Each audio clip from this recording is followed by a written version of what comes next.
Joe Solis is a Grand Lodge representative and territory organizing lead for the Western Territory. Also on the panel, Penny Oloa. Penny is a Grand Lodge representative and territory organizing lead for the Midwest Territory. Going down the line, we have Mr. Scott Jackson, territory organizing leader for Canada. Lynn Rodenhouse, director of organizing for the AFL-CIO. Jeffrey Freund. You got it. All right. Director of the OLMS.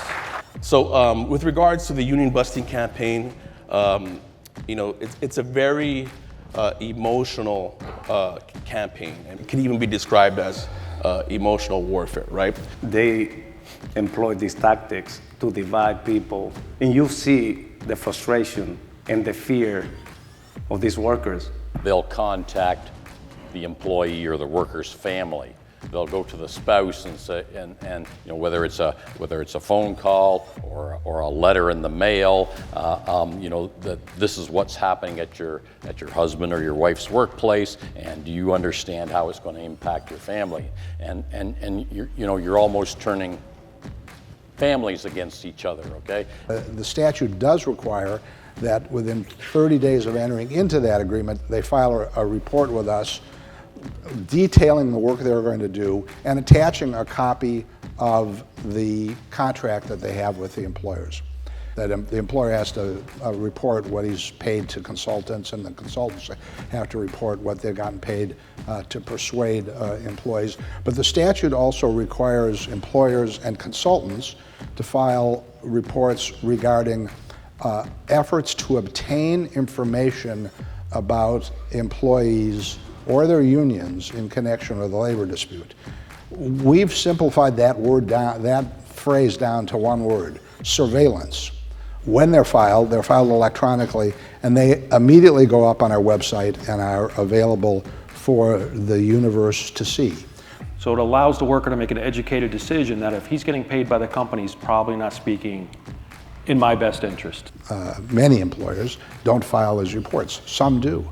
I find it important that anybody out there organizing understands these requirements, because when you can share these requirements intelligently to an organizing committee of workers, it can change. You can capture the narrative.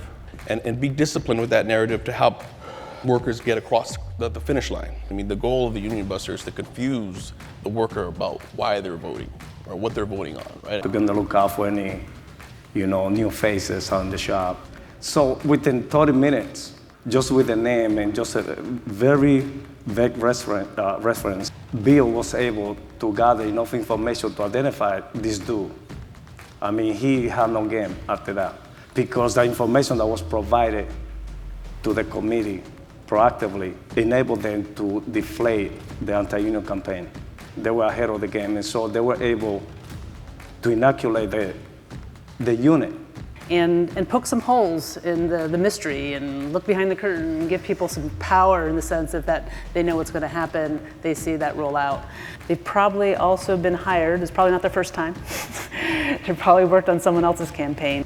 Ask and talk to folks in your neighborhood, talk to the other unions that are working in similar areas as you, and get their experience and get their, because then you have their very specific playbook. We know what the big playbook is and can predict it, but it gives the specific playbook, including some of their materials. And those can, as someone mentioned, can be really powerful for people to see that this is just the normal thing the usual thing that they do.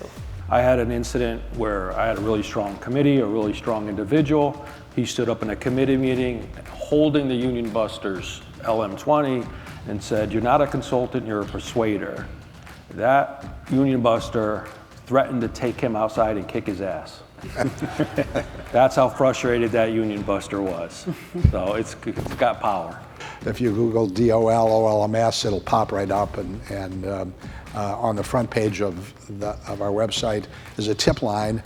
If you're in an organizing campaign and you know that there is a consultant on the property and they haven't filed an LM20, because again, they're supposed to file it within 30 days of after entering into the agreement. Just click on that tip line and send us a note on the tip line, and we'll follow up. If we can get information from you all on the ground, with 150 field employees, we simply can't be everywhere. Get us the information we need to do our jobs, and we'll help you do your jobs. Thank you.